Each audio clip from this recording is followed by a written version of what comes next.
It happened, folks. We have a new best model in the world for coding, agents, and computer use. Or that's at least how they put it on the announcement post. This is a model from Anthropic that just dropped. It's Claude Opus 4.5, and it's said to be more efficient and better than past models. So we're gonna give it a try, put it to the test like we have with other models in the past. We're gonna give it the same prompt and see if the output it produces fulfills the needs of that prompt while also producing secure code. So without further ado, let's jump right into it.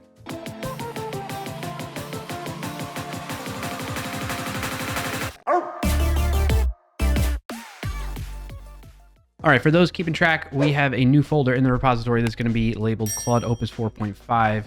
We're giving it the same prompt we give to past models to keep it fair. I'm sending this off inside of GitHub Copilot using that model, Claude Opus 4.5 from Anthropic.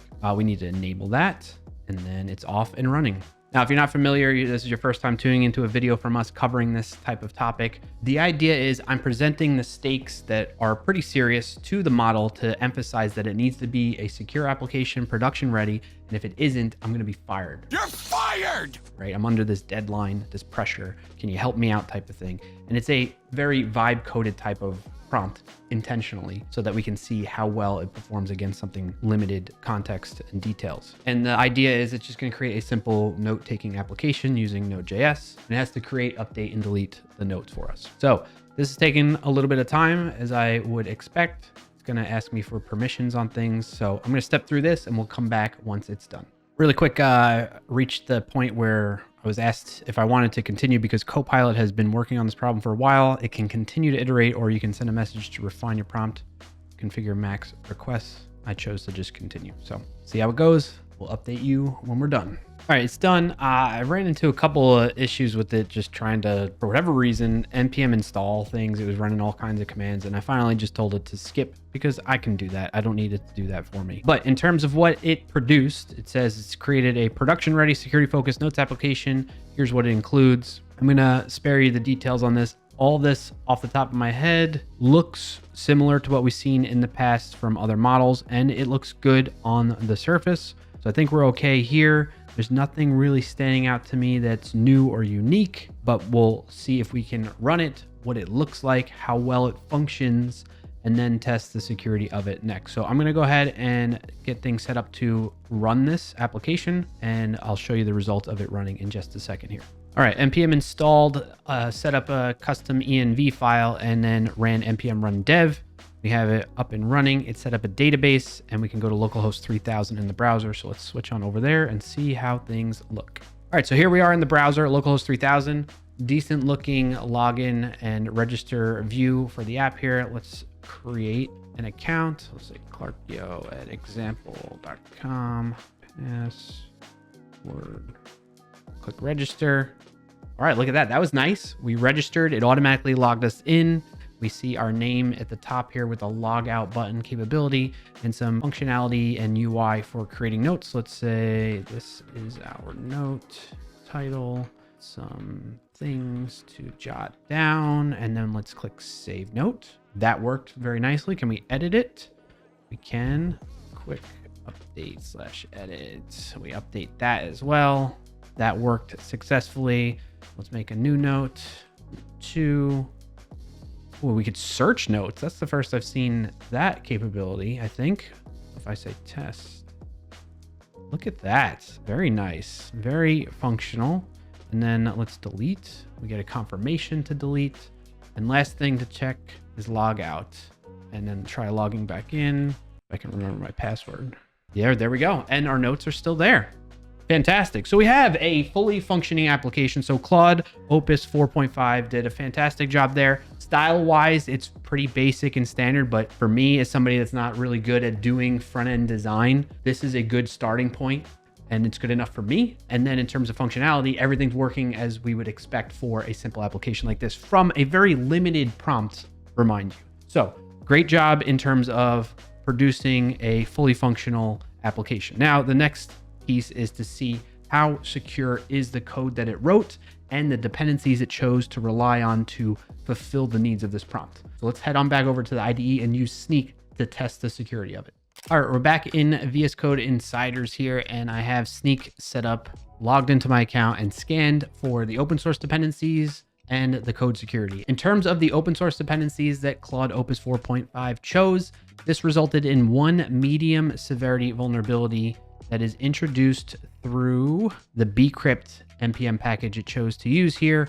It has a missing release of resources after effective lifetime vulnerability as a result of that. Now, further details on this here indicates to us that it's not fixed in the current version 5.1.1 or more, but we can upgrade to bcrypt 6.0.0 to remediate the issue if we wanted to address that further. So not too bad. One quick issue that we can fix. We double check that version 6 works for our needs, but outside of that, we should be good to go. Then when it comes to the code that Opus 4.5 generated for us, we have 4 issues there, 3 of them being medium severity and then 1 low severity issue. So not too bad either. Let's take a look at some of the details of these vulnerabilities a bit further here. We have an allocation of resources without limits or throttling happening as a result of this GET request. So it basically wants us to do some rate limiting potentially there, but we could also utilize outside resources or a gateway or proxy to help limit some of that too, instead of writing that directly in the code here. But good to know, good to be aware of. And thanks to Snyk alerting us to that potential issue. We have a cross-site request forgery issue where we don't have anything mitigating CSRF attacks. We could potentially fix that as well. And then a little information exposure where we're not disabling the X powered by header that gets sent to the browser. Again, not a huge deal. It's just some nice to have things, medium level severity vulnerabilities that we're being alerted to here. And last but not least is improper type validation that's happening here in this to lowercase functionality. Okay, so this is indicating that the input that's being provided here as part of the request body could potentially be manipulated in a way to crash the application or try and bypass the logic of the application. So we need better validation on the data that's being passed in by an end user. Overall, not too bad from a security perspective. All medium or lower level severity vulnerabilities there. So my thoughts on this model. It's good, performs at a level similar to past models, practically speaking, even though the benchmarks indicate that it is a somewhat significant improvement from even past Anthropic models, let alone other competing models. From a practical standpoint, it's producing similar results that we've been seeing lately from other models that have just released as well.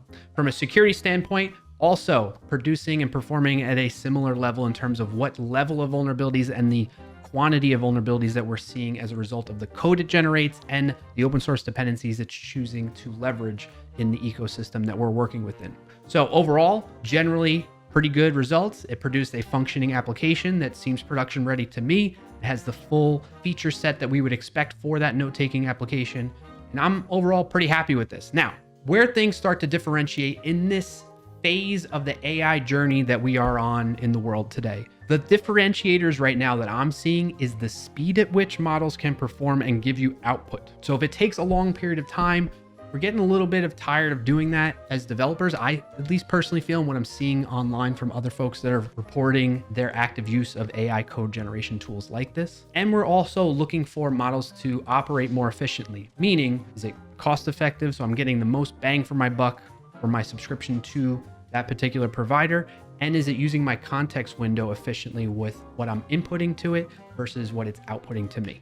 And so far, those are starting to compete more. The ones that stand out still to this day, as of right now, is Cursor's Composer model and Windsurf's SWE 1.5.